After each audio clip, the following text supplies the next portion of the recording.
Hi there everyone. আসসালামু আলাইকুম সকলকে। Hello billion presence live podcast for episode 4 এ আপনাদের সকলকে স্বাগত জানাচ্ছি। আমি আলিফ তাসলিম হাসান। আর আজকে আমার সাথে উপস্থিত হয়েছেন একজন ভেরি স্পেশাল গেস্ট, আমাদের সকলের প্রিয় ন্যাশনাল ক্রিকেট টিমের ওপেনিং ব্যাটসম্যান এন্ড উইলসের এক্স স্টুডেন্ট সাদমান ইসলাম অনিক ভাই। অনিক ভাই, firstly thanks a lot for joining with us and we are really honoured to Thank have you. You today. তো Thank ভাই, you. ফার্স্টলি জানতে চাইবো ভাই, লকডাউন পিরিয়ডটা কেমন কাটছে? এন্ড যেহেতু ভাই আপনি অস্ট্রেলিয়া থেকে সম্প্রতি ফিরেছেন, আপনার একটা অপারেশন হয়েছে হাতে, সো ভাই আপনার রিহ্যাব সেশনের কি অবস্থা? আমি তো অস্ট্রেলিয়া থেকে আপনার সার্জারির জন্য গেলাম মেবি আজকে 2 মাস হবে আমার। তো সার্জারির জন্য আমার তো প্রায় রিহ্যাবের কাজ চলতেছে। 1 সপ্তাহ ধরে আমি রিহ্যাবের কাজ শুরু করছি। তো রিহ্যাব আমার আপাতত এখন ভালো হচ্ছে, কারণ যা করতেছি সব আমার ভিডিও কলে করতে হচ্ছে। যে আমাদের যে ন্যাশনাল টিমের যে ফিজিও, ও আমাকে ভিডিও কলে যেরকম ভাবে দেখাচ্ছে আমি ওইভাবে আমার রিহ্যাবের কাজগুলো করতেছি। আর বের হওয়া হচ্ছে না প্রায়। আমি আজকে 2 মাস আজকে আমি বের হইনি, বা কোনো ডক্টরের সাথেও দেখা হয়নি। বাসায় নিজে নিজে ড্রেসিং করে নিজে নিজে যেভাবে কিভাবে ফিট রাখা যায় ওইভাবে চেষ্টা করতেছি লকডাউনের সময়। হ্যাঁ, আজকে আমরা ক্রিকেট নিয়ে কথা বলবো, বাট তার আগে ভাই একটু কথা বলতে চাই আপনার স্কুল লাইফ সম্পর্কে। আপনার ভাই উইলসে কেমন কেটেছে স্কুল লাইফ, এন্ড ভাই এক্স্যাক্টলি আপনার ক্রিকেট প্র্যাকটিসটা কবে থেকে করা শুরু, সেটা যদি আমার সাথে একটু শেয়ার করতেন। আমি তো উইলসে ছিলাম যখন 2008-এ, ক্লাস 6-এ যখন আমি উইলসে আসলাম, তখন আনোয়ার স্যারের সাথে আমার অনেক আগের থেকেই মানে আমার আব্বুর সাথে রিলেটেড, ক্রিকেট রিলেটেড ছিল। তো আমাকে বলল যে এখানে উইলসে আসা হলো মেইনলি ক্রিকেটটাই। আমি বলছিল অনেকে বিকেএসপির জন্য, বাট আমার কাছে মনে হয় বা ফ্যামিলির কাছে বিকেএসপিটা সাপোর্ট করেনি ওরকম। তাই আমি উইলসে আসলাম ক্রিকেট। এসে উইলসে আসার পর আপনার ক্লাস 6-এ আসার পরে আমি কি মানে পড়াশোনার সাথে সাথে উইলসে একাডেমিতে ভর্তি হলাম। ওই একাডেমির সাথে তখন স্কুল ক্রিকেট তো শুরু হলো। তো 1 বছর পর আমি স্কুল ক্রিকেট খেলি, ওটা 2008-এ মনে হয়। তো স্কুল ক্রিকেট থেকে আমাকে এখান থেকে সিলেক্ট করে নিয়ে যায় আন্ডার 14-এ। তো আন্ডার 14-এ গিয়ে ওইখানে সিলেক্ট হলাম, মানে হয়তো ভালো খেলছি, ভালো খেলার পর আন্ডার 15-এ সিলেক্ট হয়েছি। আন্ডার 15-এ সিলেক্ট হওয়ার পর তো আবারও স্কুল ক্রিকেট খেলি আমি প্রায় 2 বছর, 3 বছর। আমি 2011 পর্যন্ত আমি স্কুল ক্রিকেট খেলি। আর এর মধ্যে আমরা স্কুল ক্রিকেটে উইলস থেকে 3 বার আমি খেলার সাথে 3 বার আমরা মেবি চ্যাম্পিয়ন হই স্কুল ক্রিকেট। তো এইভাবেই আমার স্কুল লাইফটা গেছে। তারপর আমি যখন আন্ডার 19-এ চান্স আসে, আমার আন্ডার 18-এ যখন কল পাই আমি ফার্স্টে, তারপরে আর উইলসে আমার যাওয়া হয় না। তারপরে আমি পড়াশোনায় একটা গ্যাপ চলে আসছিল। ম্যাট্রিকের সময় আমার আন্ডার 19 ওয়ার্ল্ড কাপ ছিল। তখন আমি চিন্তা করছি যে আমার হয়তো বা ওয়ার্ল্ড কাপটা খেলাটা বেশি ইম্পর্টেন্ট। এশিয়া কাপ ছিল তখন। তো আমি উইলস থেকে তখন আমি বের হয়ে আসছি, বের হয়ে আমি এশিয়া কাপটা খেলি। খেলার পরে কিছুদিন পরে ওয়ার্ল্ড কাপ ছিল। তারপরে আমি আমার পড়াশোনা লাইফটা আমি অন্য জায়গায় গিয়ে এসএসসি পরীক্ষাটা দেওয়া হয় আমার। তারপরে এভাবে আর উইলসে প্র্যাকটিস করি অনেকদিন। এখন তো উইলসে মনে হয় প্র্যাকটিস হয় না, তাও যাওয়া হয় না কিছুদিন। তাও কিছুদিন আগে আমাদের রিলস থেকে অনেক সাপোর্ট পাইছি, যেমন আমার মিঠু মামা, আচ্ছা, সোয়েব স্যার ছিলেন, ওনাদের অনেক সাপোর্ট পাইছি আমি। আর আনোয়ার স্যার তো আছেই, উনি আমার মানে আমার ফার্স্ট কোচ উনি। ওনার হাত ধরে আজকে আমি এত ন্যাশনাল টিমে, আমি আজকে ক্রিকেটার। তো আমাদের আমি ভালো সাপোর্ট পাইছি উইলস থেকে। আমাদের আগের যে আমাদের সময় একটা যে প্রিন্সিপাল ছিলেন, উনিও আমাদের মইনুল স্যার। অনেক সাপোর্ট করছেন। হ্যাঁ, মইনুল স্যার, উনি আমাদের অনেক সাপোর্ট করছেন। যার কারণে আমাদের থেকে উইলস থেকে আমাদের ব্যাচ থেকে অনেক ভালো প্লেয়ার আসছে, যেটা আন্ডার 15, আন্ডার 17, বা আমার ফ্রেন্ড আছে আজমির শাহবাজ, ওরাও খুব ভালো লেভেলে আছে, ঢাকা প্রিমিয়ার লিগ খেলতেছে, খুব ডমিনেট করতেছে। তো এটাই যে আমরা খুব ভালো সাপোর্ট পেয়ে আজকে সবাই ভালো যায় খেলতেছি। তো উইলসকেও ধন্যবাদ। একটা ভেরি ইন্টারেস্টিং ফ্যাক্ট নিয়ে কোয়েশ্চেন করতে চাই, সেটা হচ্ছে ক্লাস 5-এ যেখানে দেখা যায় যে আমাদের স্কুলের ছেলেরা স্টেপ টেনিস বলে ক্রিকেট খেলে। ক্লাস 5-এ ভাই আপনি যখন ছিলেন তখন আপনি স্কুল টিমে চান্স পেয়েছিলেন। তো ভাই ওই এক্সপিরিয়েন্সটা কেমন ছিল, যে ক্লাস 5-এ পড়ে ভাই ক্রিকেট বলের একটা টিমে স্কুল ক্রিকেটে আপনি যখন চান্স পেলেন, সেই এক্সপিরিয়েন্স যদি আমার সাথে একটু শেয়ার করতেন। আমি যখন প্রথম প্রথম মানে উইলসে যখন আমি ভর্তি হই, তখন একাডেমিতে আমি যখন প্রথম প্রথম গেলাম, তখন কিছু সিনিয়র প্লেয়ার ছিল, আনিস ভাইয়া ছিল, জিতু ভাইয়া ছিল, আর অনেক ভাইয়ার ছিল। আমি দেখতাম ওরা ক্রিকেট বলে প্র্যাকটিস করতেছে, আর আমরা আমরা তখন ছোট ছিলাম, আমাদের স্যার বলতো যে টেপ টেনিসে খেলো। তখন আমি টেপ টেনিসে আমরা অনেক অনেক প্লেয়ার থাকতো, অনেক আমার কিছু ফ্রেন্ডও ছিল। তো আমরা সবাই মিলে টেপ টেনিসে খেলতাম। টেপ টেনিসে খেলতে খেলতে খেলতে খেলতে একটা সময় শুনলাম যে আন্ডার 14 একটি স্কুল 13 একটি স্কুল টিম করে। তখন ওই 13-এ আমাদের নিয়ে আসে, তারপরে প্রথম ক্রিকেট বলে ব্যাটিং, স্যার আমাদের ব্যাটিং করায়, ড্রিলস করায় কিছু। ওইভাবেই আসা হয় যে সিনিয়রদের দেখে দেখে দেখতাম, শিখতাম, ট্রাই করতাম যে কিভাবে ওরা এভাবে ব্যাটিং করে, আর আমি শুধু দাঁড়ায় দাঁড়ায় দেখতাম যে কবে আমি এই নেটে একদিন ব্যাটিং করব। তো একদিন তো অবশ্যই ড্রিলস করতে করতে চান্স আসে, তারপর স্কুল ক্রিকেট খেলি, বড় ভাইদের সাথে টিমে চান্স আসে। তো প্রথম প্রথম তো ম্যাচ আমাকে আর খেলাতো না, বড় ভাইরা খেলতো, আর দেখতাম কিভাবে চান্স আসলে কিভাবে ভালো খেলা যায়, ওগুলো নিয়ে ট্রাই করতাম। এইভাবেই আজকে এই পর্যন্ত আসা। ভাই আজকে সাদমান ইসলাম অনেক যে ন্যাশনাল টিমে, তার পেছনে ভাই স্কুল ক্রিকেটের কন্ট্রিবিউশন কতটা বলে আপনি পার্সোনালি মনে করেন? তা অবশ্যই স্কুল ক্রিকেট একটা স্টেপ বাই স্টেপ যাওয়াটা আমি মনে করি খুব বেটার। তো স্কুল ক্রিকেট খেলে খেলে আমার অনেক আইডিয়া আসছে যে কিভাবে একটা বড়, স্কুল ক্রিকেটের পরেই তো একটা ডিস্ট্রিক্ট ক্রিকেট হয়, ডিস্ট্রিক্ট ক্রিকেটে কিভাবে ভালো খেলা যায়, স্কুল ক্রিকেট না খেললে এখানে ভালো পারফরমেন্স না করলে ওই জায়গায় ভালো পারফরমেন্স করাটাও একটু টাফ। তো আমি স্কুল ক্রিকেট খেলে খেলে অনেক দিন, আমি অনেক বছর, প্রায় 3 বছর স্কুল ক্রিকেট খেলছি। তো ওইভাবে আমার এক্সপিরিয়েন্সটাও গ্রো হয়েছে যে কিভাবে আমি আপনার এই ডিস্ট্রিক্ট লেভেলে বা আন্ডার 14, ঢাকা মেট্রো, আন্ডার 16 এভাবে চান্স আসে কিভাবে। তো এখান থেকে আমি, যে এখান থেকে সিলেক্ট করে প্রত্যেকটি স্কুল থেকে 2 জন 3 জন করে সিলেক্ট করে। তো এইভাবে একটা ইচ্ছা ছিল যে আমারও হয়তো 2 জনের মধ্যে, উইলসে 3 জনের মধ্যে আমার থাকতে হবে। ওই চান্সটাই আমাকে আজকে, ওই ইচ্ছাটাই আমাকে আজকে এই পর্যন্ত নিয়ে আসছে। তো অবশ্যই স্কুল ক্রিকেটটা অনেক সাপোর্ট করে, বা যদি স্কুল থেকে ওই পরিমাণ প্লেয়ারদের হেল্প করে, সাপোর্ট করে, তাহলে হয়তোবা আরো প্লেয়ার প্রত্যেকটি স্কুল থেকে আজকে আমাদের বাংলাদেশ টিমে অনেক প্লেয়ার খেলতেছে, যেমন তাসকিনও আছে আমার ফ্রেন্ড, ও তো একটা স্কুল থেকে আসছে, ও স্কুল ক্রিকেট খেলে আসছে। তো এইভাবে স্কুল ক্রিকেট যদি সাপোর্ট করে তো ভালো প্লেয়ারই বের হয় প্রত্যেকটা স্কুল থেকেই। ভাই একটা কথা বলতে চাইবো 2014 আন্ডার 19 ওয়ার্ল্ড কাপ, যে ওয়ার্ল্ড কাপে ভাই আপনি হাইয়েস্ট রান গেটার পেয়েছিলেন, এন্ড আপনার অ্যাভারেজ ছিল মোর দেন 100, প্রায় জি। 426-এর মতো আপনি রান করেছিলেন। তো সেই ম্যাজিক্যাল টুর্নামেন্ট সম্পর্কে আমাদের সাথে যদি একটু কিছু শেয়ার করতেন, যে ওই টুর্নামেন্টের কোনো পার্টিকুলার মেমোরিজ বা এত সাকসেসফুল হওয়ার পেছনের স্টোরিটা যদি আমাদের সাথে শেয়ার করতেন। আমার, আমি আন্ডার 19-এ যখন চান্স পাই, 2011-এ আমি ফার্স্ট 19-এ কল করে আমাকে। তখন আমি অনেক ইয়াং ছিলাম, স্কুল ক্রিকেট খেলে আমি আন্ডার 18 খেলার পরে হঠাৎ করে দেখি 19-এ কল করছে আমাকে। তখন আমি গিয়ে দেখি অনেক সিনিয়র সিনিয়র প্লেয়াররাই ছিলেন, বিজয় ভাইরা ছিলেন, সৌম্য সরকার, ওরা ছিল। তখন কল করার পর আমি খুব, মানে ওদের সাথে প্র্যাকটিস করলাম। তো ওরা ওয়ার্ল্ড কাপ খেলতে গেল 2012-এ, তখন আমাদের একটা ব্যাচ রেডি করলো যেটা 2014-এ ওয়ার্ল্ড কাপ খেলবে। তখন আমার ইচ্ছা ছিল যে কিভাবে আন্ডার 19-এ সাকসেস হওয়া যায়, তো এটা নিয়ে আমি অনেক, তো আমি আনোয়ার স্যারের সাথে অনেক কথা বলছি যে স্যারের আন্ডারে অনেক প্লেয়াররা খেলছে, মেহেরাব ভাইরা, সিনিয়র প্লেয়ার আমাদের উইলস থেকে অনেক প্লেয়ার আজকে বাংলাদেশ টিমে খেলছে, আর আমিও এখন খেলতেছি। তো এইভাবে আমি স্যার থেকে হেল্প নিলাম যে এভাবে এভাবে প্র্যাকটিস করলে বা কিভাবে সাকসেস হওয়া যায়, কিভাবে প্র্যাকটিস করলে আন্ডার 19 কিভাবে আমি ভালো খেলতে পারবো, এটা নিয়ে চিন্তা করছি। তো আমাদের ক্যাম্প করা হয়, ক্যাম্পে আমি, আমার ভালোই ছিল ক্যাম্পে। তো ফার্স্ট ডিভিশন খেলা হলো, ফার্স্ট ডিভিশন খেললাম, স্যারেরও ফার্স্ট ডিভিশন টিম আছে। তো আমি স্যারকে জিজ্ঞেস করলাম ফার্স্ট ডিভিশন কিভাবে সাকসেস হওয়া যায়। তো আমি ফার্স্ট ডিভিশন ওই বছর হাইস্ট রান গেটার হয়ে আন্ডার 19-এ আপনার এই ইংল্যান্ড ট্যুরে আমাকে মনে হয় কল করে আবার। তো ইংল্যান্ড ট্যুরে গিয়ে দেখলাম যে কতটা টাফ সিচুয়েশন, যে আন্ডার 19 তখন তো আমি এভাবে কোনো কোনো বাইরের টিমের সাথে খেলা হয় নাই। তো ইংল্যান্ডে গিয়ে পাকিস্তান আর ইংল্যান্ডের সাথে একটা সিরিজ খেললাম, তো এখানে মোটামুটি ভালো করছি।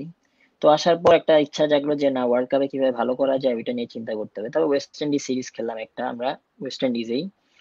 তারপর আরেকটু ইচ্ছাটা কিভাবে ওয়ার্ল্ড কাপে ভালো করা যায়, আর দেখলাম যে একটা ওয়ার্ল্ড কাপ হয়েছে, কিভাবে ভালো করছে সবাই। তো আমাদের কন্ডিশনটা দুবাইতে, আমাদের প্রায় এশিয়ার মতোই। তো আমি ওইভাবে প্র্যাকটিস করলাম, করার পরে গেলাম আমরা ওয়ার্ল্ড কাপে। তো ওয়ার্ল্ড কাপে যাওয়ার পরে মানে ইচ্ছা ছিল যে অবশ্যই তো ভালো করার, অবশ্যই ভালো হবে, কিন্তু ভালো করছি, হয়তো হাইয়েস্ট রান গেটার হয়েছি, তো এতটা ইচ্ছা ছিল ভালো করব, কিন্তু আমি আমার বেস্টটা দিছি যে কিভাবে ভালো করে যায়, কিভাবে সবার সাথে ডমিনেট করে খেলা যায়। তো আমি সবসময় দেখছি আমাদের বাংলাদেশ ক্রিকেটে কেউ না কেউ হাইয়েস্ট রান গেটার বা ম্যান অফ দ্য সিরিজ প্রত্যেকবার হয়, আমার আগের বার বিজয় ভাই হয়েছে।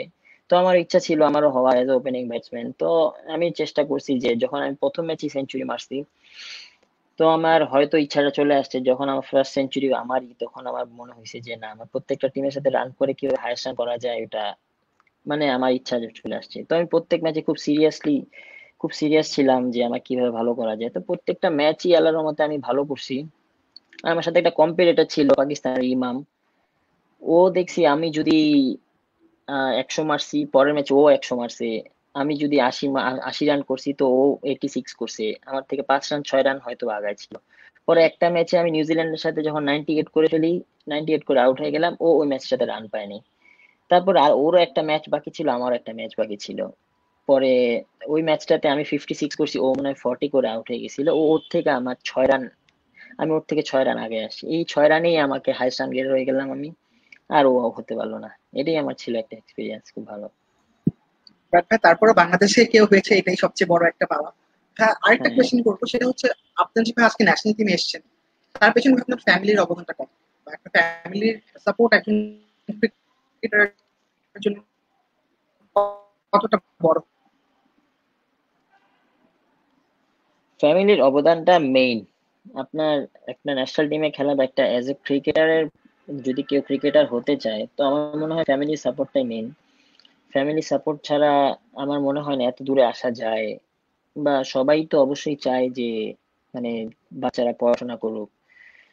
তো আমার ফ্যামিলি আমাকে অনেক সাপোর্ট করছে। আমার আব্বু যেমন বাংলাদেশ ক্রিকেটের সাথে রিলেটেড আছে, তো আমার মানে পড়াশোনা আমার অনেক গ্যাপ আছে, এটা সত্যি কথা। আমি ওরকম ভাবে এখনো আমি আমার সবকিছু শেষ করতে পারিনি। তো এই গ্যাপটার কারণেই অনেকে হয়তো বা ক্রিকেটে আসতে দেয় না। বা হ্যাঁ, এটা সত্যি, ক্রিকেটে আসলে মানে দুইটা একসাথে কন্টিনিউ করা একটু টাফ।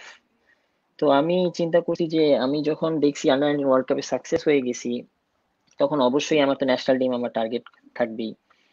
তো অবশ্যই আমার ছোটকাল থেকে টার্গেট ছিল কিভাবে ন্যাশনাল টিমে খেলবো। তো আমি পড়াশোনাটা ওইভাবে, সত্যি কথা আমি ওইভাবে সিরিয়াসলি আমি কখনো দেখি নাই, কিন্তু আমি করে আসছি যতটুকু, যখনই টাইম পাইছি আমি আমার পড়াশোনাটা করছি, আমি খেলাটাও আমি ওইভাবে ইম্পর্টেন্ট করে রাখছি।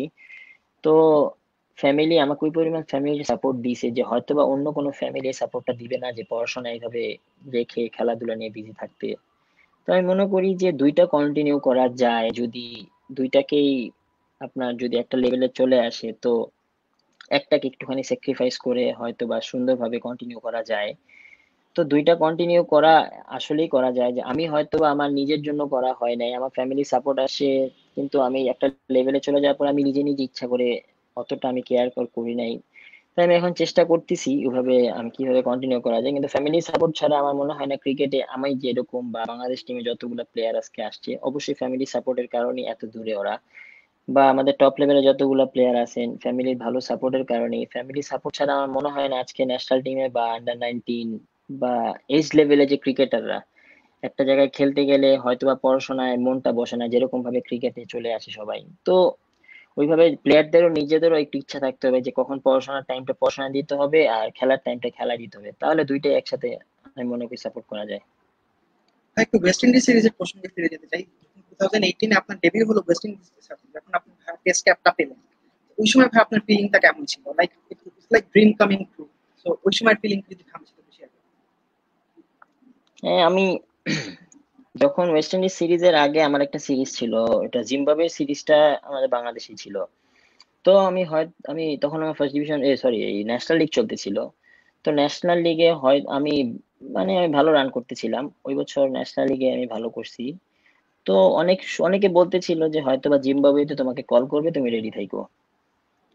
তো জিম্বাবুয়ে সিরিজ ওরকম আমার কল করা হয়নি। পরে আমাকে ফার্স্ট ডিভিশন খেলা শেষে, ফার্স্ট ন্যাশনাল লিগ খেলা শেষে আমার ওয়েস্ট ইন্ডিজ টিমটা আসছে, ওয়েস্ট ইন্ডিজ টিম আসার পর আমাকে বললো যে প্র্যাকটিস ম্যাচ আছে, তো প্র্যাকটিস ম্যাচে খেলতে হবে।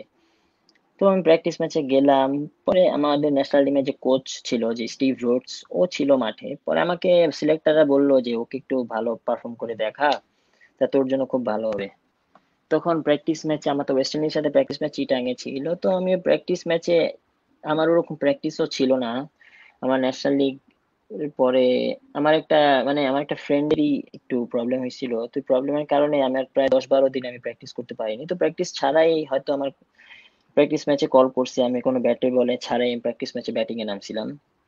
তো নামার পরে দেখলাম সব সব ভালো ভালো বলা, গ্যাব্রিয়েল ছিল, কেমার রোচ ছিল।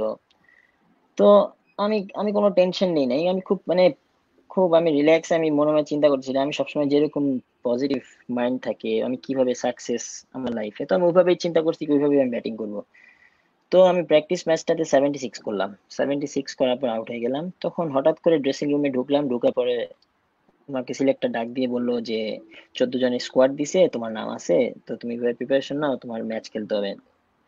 তখন আমি মানে একটু সত্যি সত্যি কথা যে সবসময় তো ছোটকালের ইচ্ছা ছিল, যেটা ড্রিম ছিল, ওই ড্রিমটা হয়তো বা আজকে আমার সাকসেস হতে যাচ্ছে। আমার হয়তো আজকে এই প্র্যাকটিস ম্যাচটাই আমার সাকসেসের জন্য খুবই ছিল।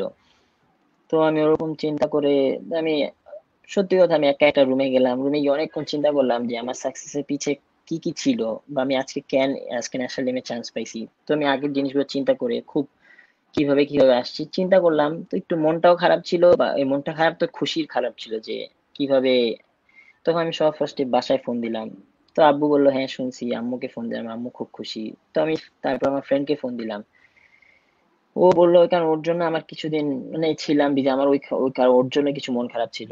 তারপরে ফোন দেওয়ার পর বললাম দোস্ত আমি তো ন্যাশনাল টিমে এরকম চান্স পেয়েছি, আমার কোচকে সবাইকে ফোন দিলাম যে এই ইচ্ছাটা আজকে আমার পূরণ হয়েছে, তো দোয়া করবেন সবাই যেন আমার প্র্যাকটিস ম্যাচটা থেকে যেরকম চান্স আসছে তো আমি মেইন ম্যাচটাতে এরকম ভালো করতে পারি।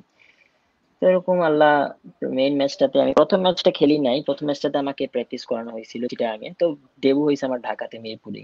তো মিরপুরে এসে আমি মানে যখন ক্যাপ পরানো হইলো তারপরে চিন্তা করতেছিলাম যে কিভাবে আমি ম্যাচটা খেলছিলাম, প্র্যাকটিস ম্যাচটা সেম বলার দিয়ে ফেস করতে হবে, তো আমি ওইভাবে ব্যাটিং করবো। তো প্র্যাকটিস ম্যাচটা তো মেইন ম্যাচটাতেও আমি ডেবু ম্যাচটাতেও 76 করে মনে হয় আউট হই।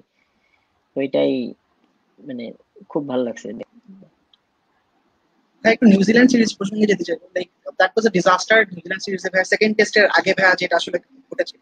তো ওইটা নিয়ে আমরা তেমন একটা কথা বলতে চাই না, বাট আসলে মানে এক্স্যাক্টলি ওই ঘটনাটার পর এন্টায়ার বাংলাদেশ টিমের অবস্থাটা কি ছিল যদি একটু বলতেন। লাইক মানে এরকম আসলে কোথাও বা কোনোদিন আসলে আপনাদের ফেস করতে হয়েছে বলে তো না না, ওই সময়ের আমার মেইন কাহিনী দুইটা টেস্ট হয়ে গেছিল, আমাদের থার্ড টেস্ট ছিল, ওটা হলো ক্রাইস্টচার্চে। আমরা ক্রাইস্টচার্চে অলমোস্ট প্রায় 20 দিন 22 দিনের মতো ছিলাম। এর আগেও ক্রাইস্টচার্চে ছিলাম, ক্রাইস্টচার্চ থেকে আমরা ওয়েলিংটনে গেছি এবার, তারপরে আরেকটা কোন সিটি জানি গেলাম আমরা, দুইটা সিটিতে আমরা গেছি, তিনটা, হ্যাঁ তিনটা সিটিতে যাওয়া হয়েছে। তো অলমোস্ট প্রত্যেকটা জায়গাতে একটা করে ফ্রাইডে আমরা পাইছি, কিন্তু ক্রাইস্টচার্চে বেশি ফ্রাইডে আমাদের ছিল। তো লাস্ট টেস্টটা ছিল আমাদের ক্রাইস্টচার্চে। তো ক্রাইস্টচার্চে আসার পরে আমাদের ম্যাচের আগের দিন আমরা ফ্রাইডেতে নামাজে যাব। তো হঠাৎ আমরা তো আগে দুইটা শুক্রবার এই মসজিদে নামাজ পড়ছি। তো নামাজ পড়ার পরে আমরা লাস্ট ফ্রাইডে যে ম্যাচের আগের দিন নামাজে যাব, আমরা তো জানতাম না যে আমাদের মাঠের পাশেই মসজিদ, বেশি দূর না। তখন আমরা বাস দিয়ে গেলাম, বাস দিয়ে যাওয়ার পরে মুশফিক ভাই বললো যে আমাদের একটা ম্যাচ, আমরা ফুটবল ম্যাচ খেলতাম ড্রেসিং রুমে, বৃষ্টি হচ্ছিল, তো এদিন প্র্যাকটিস হচ্ছিল না। তো আমরা ম্যাচ ড্রেসিং রুমে আমরা ফুটসাল খেলি। তো ওরকম খেলতে খেলতে হঠাৎ করে কিছু টাইম আমাদের ওইখানে নষ্ট হয়, যার কারণে আবার রিয়াদ ভাইয়ের একটা প্রেস ব্রিফিং ছিল। তো আমাদের 10 মিনিট লেট হয়। তো আমরা যখন বাসে উঠি, তো মসজিদে যাওয়ার সময় আমি যেতে যেতেই দেখি কিছু মানুষ মানে আমরা কোনো গোলাগুলি সাউন্ডও পাই নাই, জাস্ট কিছু দেখছি ব্লাড ব্লাড লেগে থাকে কিছু মানুষ, মানে ব্লাড লেগে আছে। তো একটা মানুষ আমাদের দূরের থেকে, ও গুলি মানে ওর গায়ে হাতে গুলি লাগছে, ও আমার দূরের থেকে মানা করতেছিল, আমরা মসজিদের অপোজিটই ছিলাম। তো হঠাৎ করে দেখি অনেকগুলা মানুষ মসজিদ থেকে বের হয়ে আসতেছে, সব প্রত্যেকটা মানুষের গায়ে ব্লাড ছিল। আর তারা অনেকজন দেখি মাটিতে পড়ে আছে। তো ওটা দেখে আমরা বুঝছি যে কোন একটা কাহিনী হইতেছে হয়তো বা ভিতরে। তো আমরা সবাই বাসের ভিতরে নিচে একদম ডাউন হয়েছিলাম। আর মানে খুব আতঙ্ক ছিল যে যদি গোলাগুলিও হয়ে থাকে, তো দেখছি তো গোলাগুলির মতোই চিল্লাচিল্লি হইতেছে। তো কোনো পুলিশ নাই, আমাদের সাথে সিকিউরিটিও ছিল না এরকম, যদি গাড়িতেও ব্রাশ ফায়ার করে হয়তো বা অ্যাক্সিডেন্ট তো অবশ্যই হবে। তো একটু সবাই একটু একটু করে উকি দেয়, উকি দিয়ে দেখে যে কেউ না কেউ মাটিতে পড়ে আছে। তো এটা দেখে সবাই নার্ভাস হয়ে গেছিল, হয়তো চোখেও পানি এসে পড়ছিল অনেকজনের টেনশনে যে আমরা কখন এখান থেকে বের হবো। পরে আমাদের কিছু সাংবাদিক ভাইরা ছিলেন, তো ওনাদের ফোন দেওয়া হয়েছিল, তো ওনারা আসতে 4-5 জন, তো ওনাদের এসে আমরা একটু সাহস পেয়েছি যে আমরা বের হইছি। আমরা বাস থেকে বের হয়ে দেখি অনেক পুলিশের ফোর্স চলে আসছে, ওদের ওদের পুলিশ ফোর্স চলে আসে, ওরা মসজিদের ভিতরে ঢুকছে, ঢুকার পর দেখে কেউ নাই। তার ওরা আস্তে আস্তে ওই লোকটা যে ফায়ার করছে ও চলে গেছে। তো আমরা যদি আর 5 মিনিট, জাস্ট 5 মিনিট এদিক সেদিক, 5 মিনিটের আপ পড়া যদি, ও যদি 5 মিনিট পর আসতো, আমরা যদি 5 মিনিট আগে মসজিদে যেতাম হয়তো বা আমাদের মানে ভিতরেই থাকতে হতো। আশা করি এরকম ঘটনা কারো লাইফে না হোক, ক্রিকেটের সাথে তারই একদমই না। হ্যাঁ, একবারই আমরা শেষ পর্যায়ে চলে এসেছি আজকে আমাদের এই পডকাস্টে। জাস্ট হ্যাঁ, লাস্ট একটা কোয়েশ্চেন করবো, যারা একবারে ইয়াং ক্রিকেটার বা একবারে জাস্ট হ্যাঁ ছোট থেকে যারা একবারে ক্রিকেটার হওয়ার ড্রিম নিয়ে বড় হয় বা ক্রিকেটার হওয়ার স্বপ্ন দেখে, তাদের উদ্দেশ্যে ভাই আপনার কি টিপস থাকবে, কি কি গাইডলাইন আসলে তাদের ফলো করা উচিত একজন ক্রিকেটার হয়ে গড়ে ওঠার জন্য? এটা মেইন, আপনার যদি কারো যারা এজ লেভেল এখন ক্রিকেট খেলে, তাদের অবশ্যই যদি তোমরা ক্রিকেটার হতে চাও বা ভালো ক্রিকেটে সাকসেস হতে চাও বা ইন্টারন্যাশনাল ক্রিকেটের জন্য তোমরা রেডি হতে চাও, তো আমি মনে করব যে সবার প্রথম ক্রিকেটে তো অবশ্যই নিজেকে কিভাবে রেডি করা যায়, ওইভাবে খেলা, কিভাবে সিনিয়র প্লেয়াররা কিভাবে তোমাদের আইডল ওদেরকে ফলো করবা। তো আমি মনে করি ওয়ার্ল্ডের সব ক্রিকেটাররাই আজকে যারা লেজেন্ড আছে তাদেরকে ফলো করবা, কিভাবে তোমরা স্টেপ গুলা ফলো করবা, যেভাবে এজ লেভেল খেলে আজকে সবাই, আমার মনে হয় যে ওয়ার্ল্ডে সব ক্রিকেটার এজ লেভেল খেলে স্টেপ বাই স্টেপ আজকে তারা প্লেয়ার। তো স্টেপ গুলা ফলো করবা। আর সবাই ফ্যামিলি সাপোর্টটা মেইন লাগে। তোমরা এমন কিছু করো না যেটা ফ্যামিলিও তোমাকে সাপোর্ট করে না। তো মেইন চেষ্টা করবা, তোমরা যদি ক্রিকেটার ইচ্ছা থাকে তো চেষ্টা করবা দুইটাই, তোমরা স্টাডি স্পোর্টস দুইটাই মেনটেন করবা। তো হয়তোবা তোমরা যদি স্টেপ গুলা ফলো করো বা কিভাবে একটা ক্রিকেটার, অনেক বই পাওয়া যায়, তারপরে কিভাবে জানা যায় কিভাবে ওদের লাইফস্টাইল কিরকম, ওগুলো যদি ফলো করে সবাই, তো অবশ্যই দুইটা লাইফে দুইটাই সাকসেস করতে পারবা। তো স্টেপ বাই স্টেপ ফলো করলে হ্যাঁ অবশ্যই তুমি ইন্টারন্যাশনাল ক্রিকেটও খেলতে পারবা। এটাই। আর আশা করি যে আমাদের যারা প্লেয়াররা আমাদের এজ লেভেলে বা যারা স্কুল ক্রিকেট খেলতেছো, তো চেষ্টা করবা সবাই কিভাবে তোমরা সাকসেস করতে পারো, যে একটা লেভেল থেকে আরেকটা লেভেলে যাওয়া যায়, কিভাবে এখানে পারফর্ম করে নেক্সট লেভেলে পারফর্ম করা যায়। ওইটাই তোমাদের যেন টার্গেট থাকে, তাহলে অবশ্যই খুব ইজি হবে তোমাদের ইন্টারন্যাশনাল ক্রিকেটটা। অনেক ধন্যবাদ ভাইয়া, আজকে আপনি যে আমাদের সময় দিয়েছেন এই জন্য ভাইয়া আবারও আপনাকে অনেক ধন্যবাদ। And we are really grateful to have you today. ইনশাআল্লাহ ভাইয়া আপনি আবার অনেক স্ট্রং একটা কামব্যাক করবেন, আর ইনশাআল্লাহ এই প্যান্ডেমিক কেটে গেলে আবার বাংলাদেশ টিম মাঠে ফিরবে। আপনাকে আবারও ধন্যবাদ জানিয়ে আজকের মতো শেষ করছি। ইনশাআল্লাহ আগামীকাল থ্যাংক দেখা ইউ। হবে অন্য কোনো গেস্টের সাথে। সকলকে আসসালামু থ্যাংক ইউ, সবাই ভালো থাকবেন। Thank you. আলাইকুম।